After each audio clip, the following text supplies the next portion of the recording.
नमस्कार भैया, मैं रामपाल कोटवाल श्री रामगोपाल गाड़ोदिया आदर्श विद्या मंदिर द्वारा यूट्यूब पर लाइव कक्षा में आप सभी भैयाओं का स्वागत करता हूं। आज अपन हिंदी में जो अपना पाठ्यक्रम रहा है उसमें जो एक कविता है मैं गाए, जिसके रचयिता है सर्वेश्वर दयाल सक्सेना। इस कविता का आज भावार्थ के बारे में पढ़ेंगे। मैं गाए कविता में कवि सर्वेश्वर दयाल सक्सेना ने इस कविता में मेघों का मानवीकरण किया है। और पाठ के भावार्थ से पहले हम कवि सर्वेश्वर दयाल सक्सेना का जीवन परिचय के बारे में पढ़ेंगे। कवि सर्वेश्वर दयाल सक्सेना का जन्म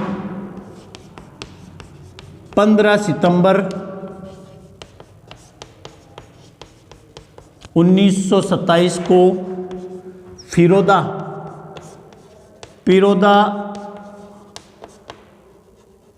जिला बस्ती उत्तर प्रदेश में हुआ। इनके पिता का नाम विश्वेश्वर प्रसाद सिंह सक्सेना तथा माता का नाम सौभाग्यवती था।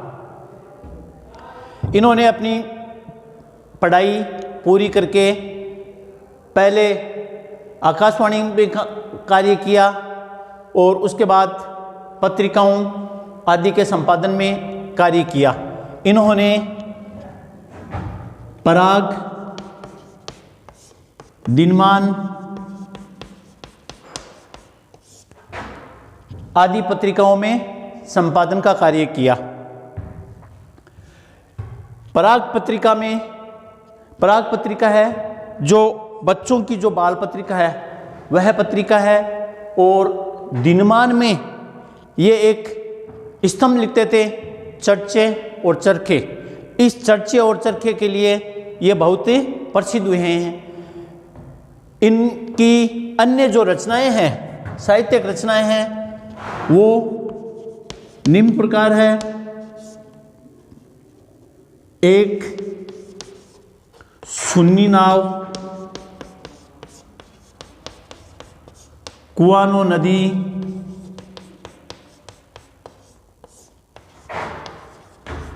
खूंटियों पर टंगे लोग,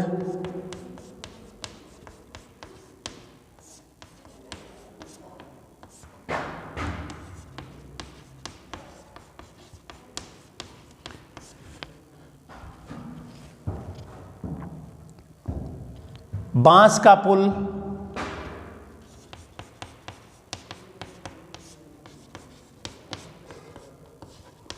आदि।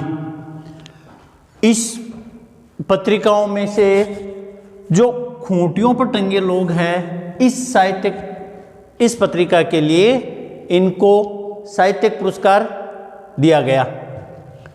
कवि सर्वेश्वर दयाल सक्सेना एक प्रकृतिवादी कवि थे। कवि अगेय द्वारा जो 4 तार सप्तक की रचना की थी, अर्थात उन्होंने अगेय जो साहित्यानंद हीरानंद वात्स्ययी अगेय जी थे, उनके द्वारा 7 कवियों का एक समूह बनाया गया, जिसमें जो समानांतर कवि थे उनका समूह बनाया गया, जिसको तार सप्तक का नाम दिया गया। जो पहला 1939, दूसरा 1951, 1963 और 1969, ये 4 सप्तक बनाए थे। और कवि सर्वेश्वर दयाल सक्सेना है वो तीसरे तार सप्तक के कवि माने जाते हैं। अपने पाठ्यक्रम में जो मैं गाए हैं, ये कविता है प्रकृति से संबंधित है। और इस कविता में कवि सर्वेश्वर दयाल सक्सेना ने प्रकृति का मानवीकरण किया है, अर्थात जहाँ प्रकृति में मनुष्य के समान घटनाएं घटती है, जिस प्रकार हम लोग अपन दैनिक क्रियाएं करते हैं या अपन जो घटनाएं करते हैं, उसी प्रकार प्रकृति में भी जो घटनाएं होती है वहाँ मानवीकरण होता है। तो कवि ने प्रकृति का मानवीकरण करते हुए इस कविता है ये बहुत ही सुंदर कविता है, प्रकृति से संबंधित है, बहुत मनमोहक कविता है। आइए आज हम इस कविता का भावार्थ, जो पहले 2 पद है, इन 2 पदों का भावार्थ समझते हैं। मेघ आए बड़े बन ठन संवर के। मेघ अर्थात आसमान में जो छाए हुए हैं बादल, उनके संबंध में कवि कहते हैं कि मेघ आए बड़े बन ठन के संवर के। अर्थात जो बादल है वो आज बड़े ही बन ठन के संवर के आए हैं, कि जिस प्रकार गांव में दामाद आता है, मेहमान आता है, उस मेहमान की तुलना कवि ने मेघों से की गई है, मेघों से की है। और कवि वर्णन करते हैं कि मेघ आए बड़े बन ठन के संवर के, आगे आगे नाचती गाती बयार चली। कि बादल है वो मेहमान के रूप में आज बड़े ही सज धज कर आए हैं, कि जिस प्रकार मेहमान के दूल्हे के आने पर गांव के जो नव युवक है या छोटे छोटे बालक बालिकाएं हैं, उनके आगे नाचते गाते चलते हैं, उसी प्रकार इस मेघ रूपी मेहमान के आने पर उसके आने आगे आगे नाचती गाती हुई अर्थात हवाएं चलने लगती है। दरवाजे खिड़कियां खुलने लगे गली गली। कि जिस प्रकार कोई गांव में दामाद आता है, उस दामाद को देखने के लिए गांव के जो सभी लोग हैं वो बड़ी उत्सुकता से उस और लालायित होकर उस दामाद को देखने लग जाते हैं, दरवाजे और खिड़कियां खोल खोल कर। उसी प्रकार जब गांव में जो आसमान में बादल छा जाते हैं, तो उन छाए हुए बादलों को देखकर जो गांव के किसान है और छोटे छोटे बालक है, अन्य हैं, इन सभी के चेहरे पर प्रसन्नता छा जाती है। पाहुन जो आए हो गांव में शहर के। कि जैसे कोई पाहुन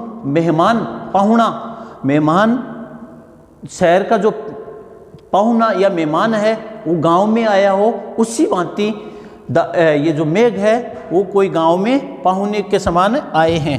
मेघ आए बड़े बन ठन संवर के। कवि कहते हैं कि जो मेघ है वो दामाद की भांति बड़े ही सज धज कर आज गांव में आए हैं। अगला है पेड़ झुक झांकने लगे गर्दन उचकाए। पेड़ झुक माने झुककर, झांकने लगे यानी देखने लगे, गर्दन उचकाए मतलब उचकाकर। आंधी चली धूल बागी घाघरा उठाए। कि जिस प्रकार कवि कहते हैं कि जिस प्रकार गांव में कोई दामाद आता है, तो उस दामाद को देखने के लिए गांव के युवक है वो अपनी गर्दन ऊंची करके उस दामाद को देखने लगते हैं। उसी प्रकार कवि ने यहाँ पर मानवीकरण करते हुए पेड़ को है, जो गांव में बस ये लगे हुए पेड़ है, उनकी तुलना गांव के युवकों से करते हुए कह रहे हैं कि इस जो पेड़ भी है वो उस जो आसमान में छाए हुए हैं जो बादल है उनको उचक उचक कर अर्थात अपनी गर्दन ऊंची कर करके वो उस मेघ रूपी मेहमान को देखने लग जाते हैं। आंधी चली धूल बागी घाघरा उठाए।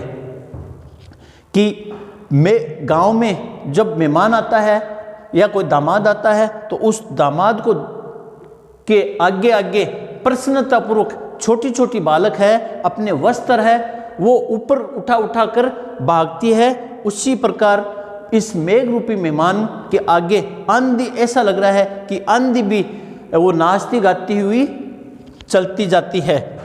बाकी चितवन उठा नदी ठिठकी घूंघट सरके। बाकी चितवन का मतलब है तिरछी नजर करके। नदी ठिठकी मतलब रुकना, घूंघट सरके। कवि यहाँ पर भी मानवीकरण करते हुए वर्णन करते हैं कि जिस प्रकार गांव में कोई मेहमान या दामाद आता है, तो उस मेहमान को देखने के लिए गांव की जो युवतियां हैं, जो कोई नवविवाहित युवती है, वो अपने घूंघट को तिरछा, अपने घूंघट को थोड़ा सा हटाकर तिरछी नज़र से उसको उत्सुकतापूर्वक देखती है। उसी प्रकार कि ऐसा लगता है कि जो मेघ रूपी मेहमान आया है उसको देखने के लिए नदी भी मानो एक पल के लिए ठहर जाती है, अर्थात नदी का पानी भी रुक जाता है। मेघ आए बड़े बन ठन के संवर के, कवि वर्णन करते हैं कि आज मेघ है वो दामाद की भांति बड़े ही सज धज कर गाँव में आए हैं। तो आज हमने जो अपने पाठ्यक्रम में वर्णित कविता है मेघ आए, उसके 2 जो पद है इनके भावार्थ के बारे में समझा। आप सभी को यह करना है कि अपने जो अभ्यास पुस्तिका है उस अभ्यास पुस्तिका में कवि सर्वेश्वर दयाल सक्सेना का जो जीवन परिचय है वो लिखना है, और जो ये 2 पद का भावार्थ अपन ने समझा है, इन दोनों पदों के भावार्थ को रफ कॉपी में लिखना है, और इसके जो आगे के जो 2 पद है वो हम अगली कक्षा में उस दोनों पदों के भावार्थ को समझेंगे। 2 प्रश्न दिए हैं आपको। पहला तो है कवि सर्वेश्वर दयाल सक्सेना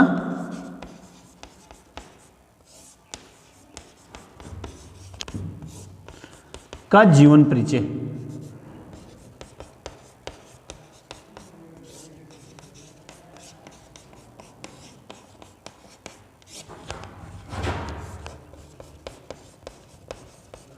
और दूसरा प्रश्न है दोनों पदों का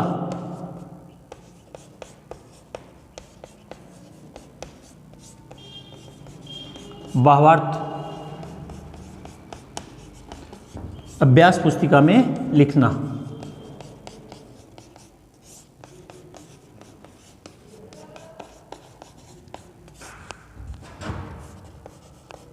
ये दोनों प्रश्न के उत्तर आपको लिखना है।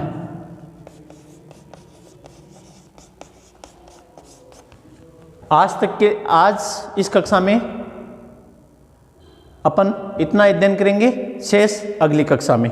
जय हिंद, जय भारत।